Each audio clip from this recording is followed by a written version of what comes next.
Good morning, and we're going to be in 127. I thought I'd do um, the "Come Follow Me" part of it, which is 2 to 4. So we'll do 1 through 4 today, and then we'll have a split um, into the other one, 5 till 12, I think it is, and then 1 to 8, 128 tomorrow. Anyway, getting everything up that I don't want. We're going to talk about I can rely on the Lord during difficult times today. And um, false accusations and the threat of arrest had again forced Joseph Smith into hiding in August 1842. Yet the words he wrote to the saints at this time are full of optimism and joy. What do verses 2 through 4 teach about God? What about the what about facing ridicule and opposition? What phrases from these verses might help you when you feel persecuted? Consider how the Lord is sustaining you in deep water of your life. So those are the things we're going to look at, and we will go straight into the scriptures, and we'll go right to the top, get rid of all the stuff we don't need.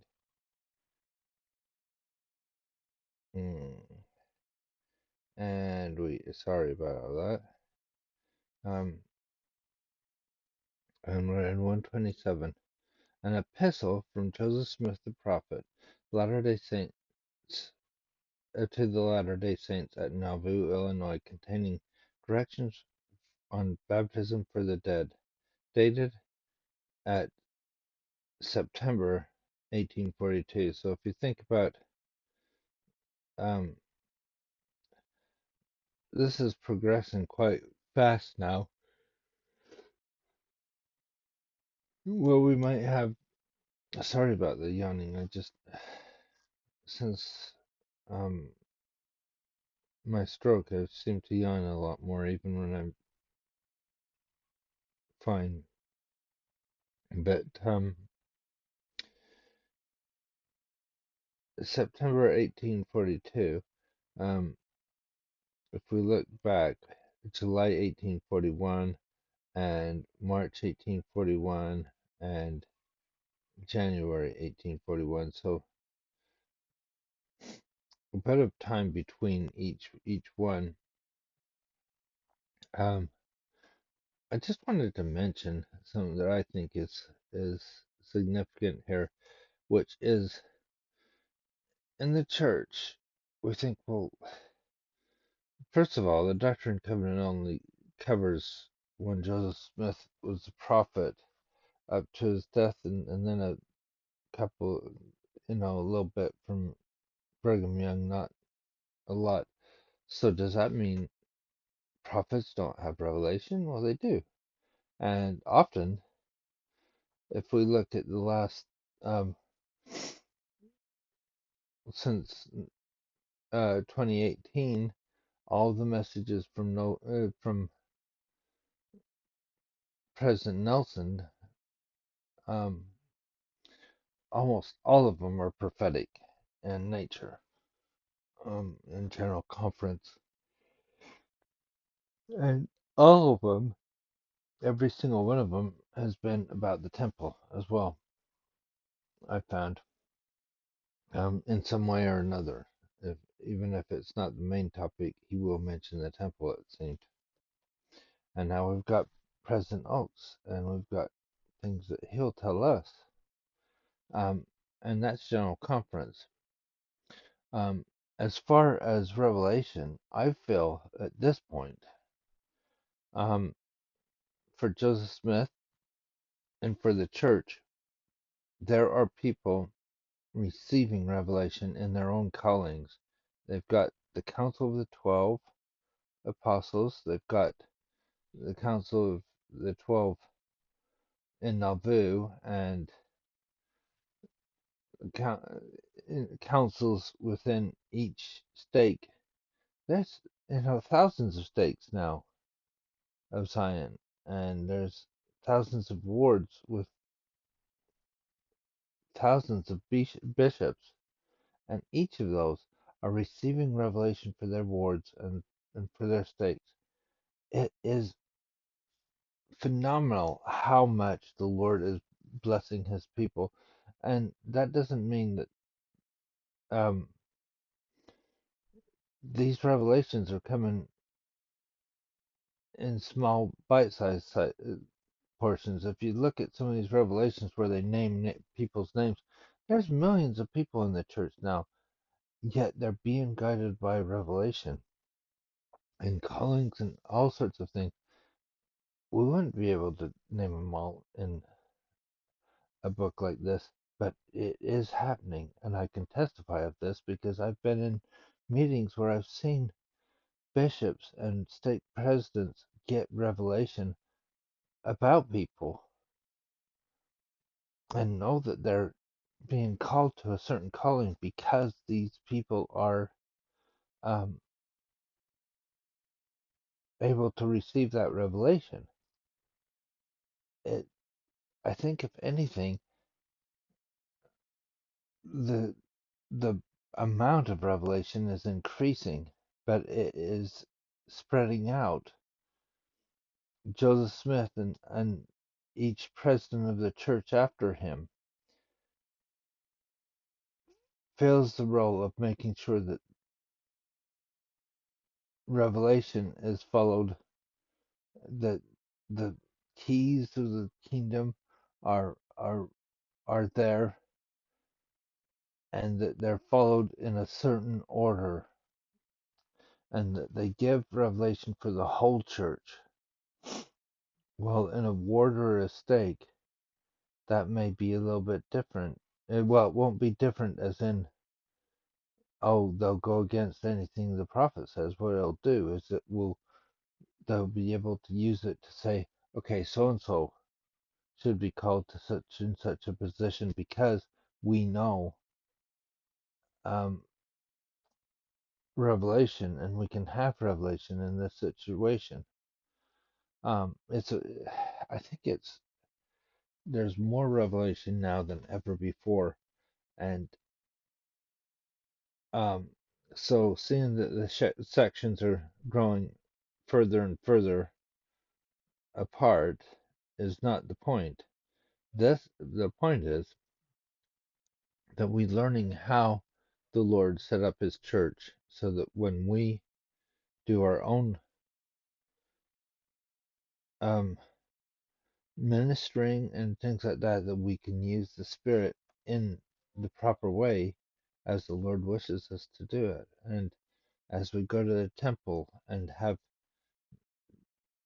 do the work for the dead and baptisms for the dead and other work, that we do it with the Spirit that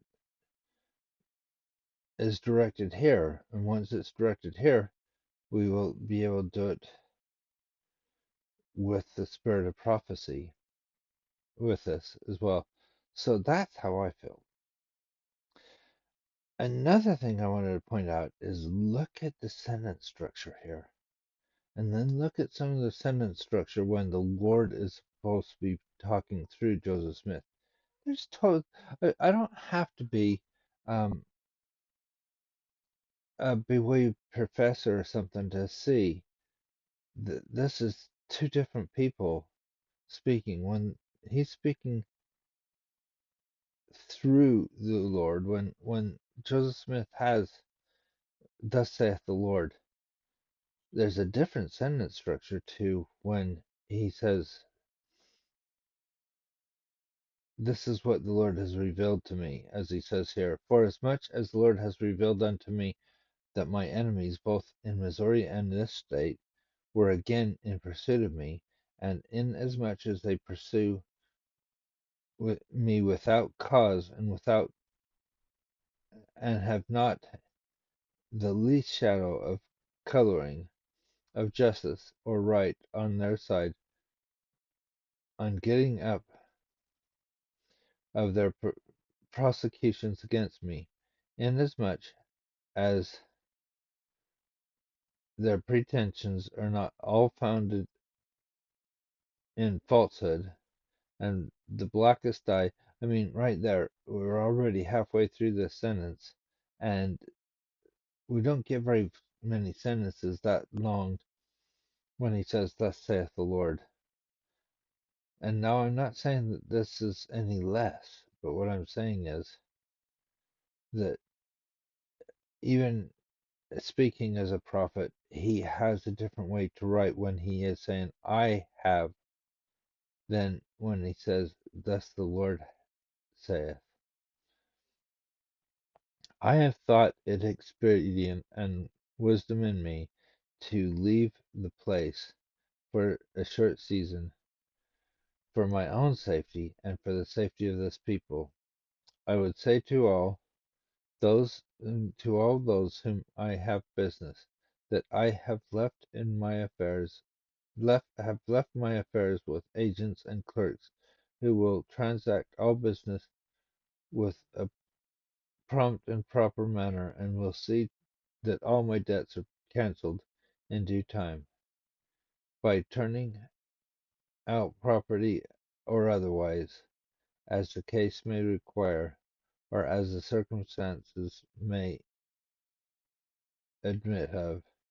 When I learn that the storm is fully blown over, then will I return again unto you. So he's letting them know um, that he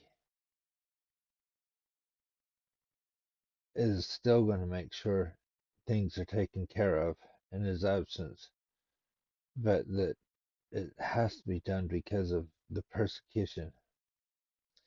And now we're going to get into the verses that really talk about how can we um,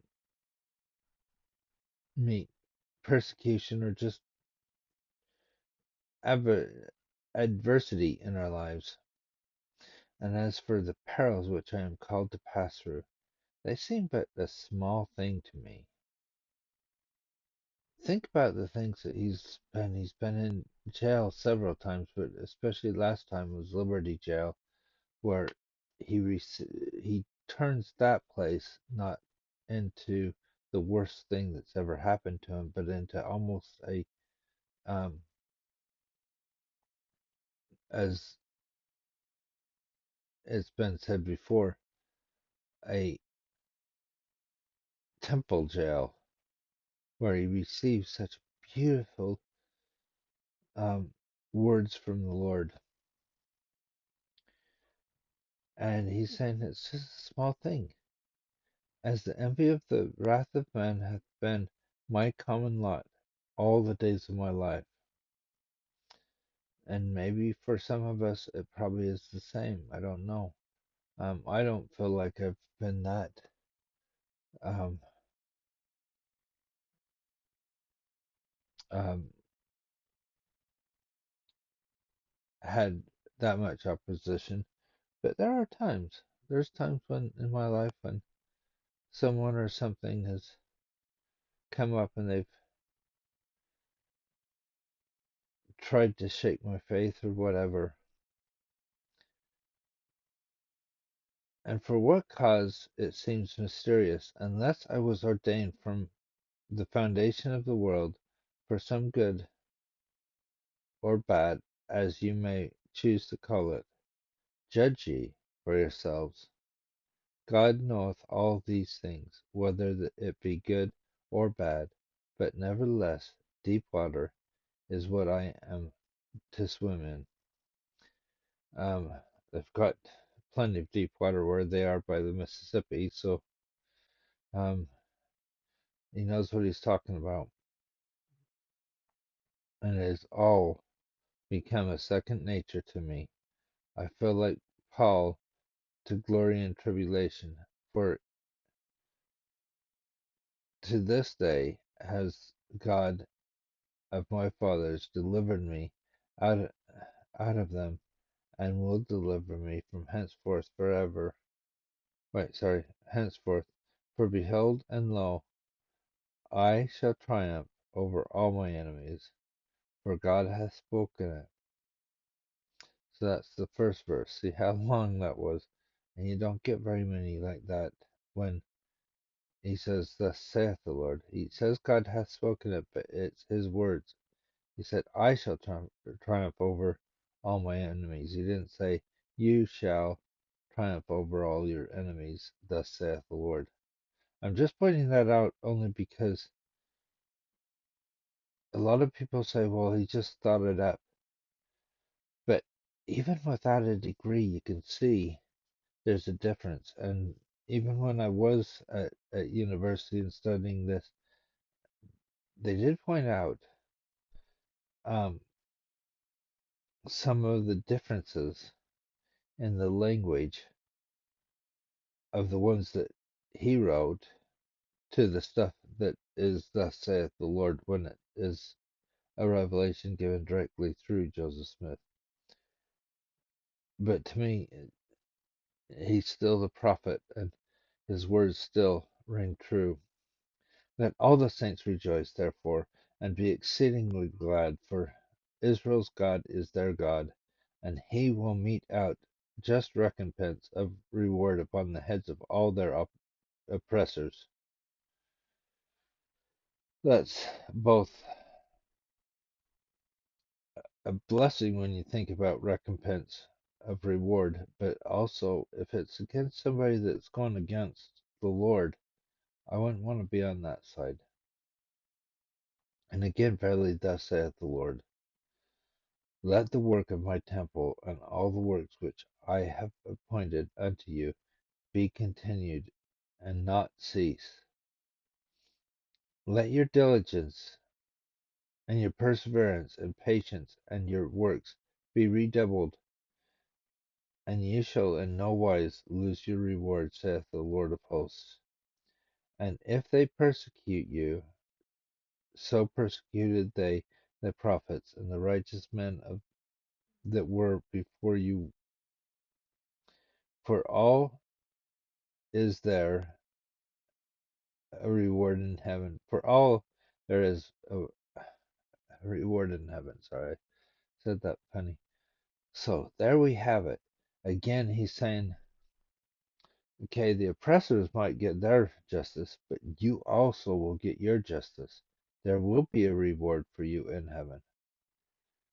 So be faithful, even if you are called to go through different troubles or swim in deep water, as Joseph Smith says. The Lord will bless you, and stay true to him. I believe that true in any circumstance. And if you're blessed that you don't have to go through really tough trials, um, well, one thing, find out why, um, and bless other people. If you think about what we talked about, Marianne Young, her having to go across the river just to get a little bit of food for her family for the night, um, and go back in the storm. And if everybody was as destitute as Marianne Young was at that time, then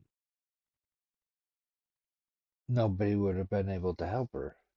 But somebody was there that had at least enough to help her feed her family.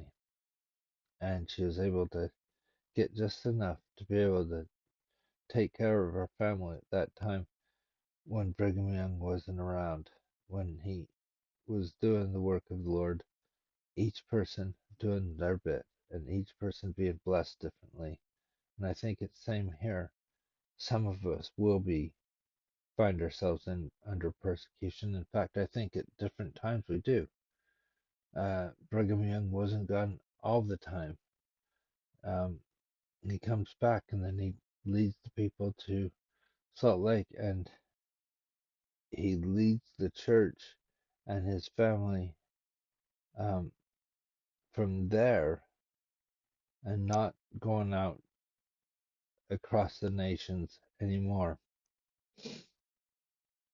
And so each in their different time periods, and for Joseph Smith is a time of persecution. And I hope we can all look. If you have difficulties, I've had people that have joined the church thinking, "Oh, now I'm gonna have it easy." I don't know why they think that, because it wasn't easy for Joseph Smith. It wasn't easy for the Savior in his life, and that is where we'll end it.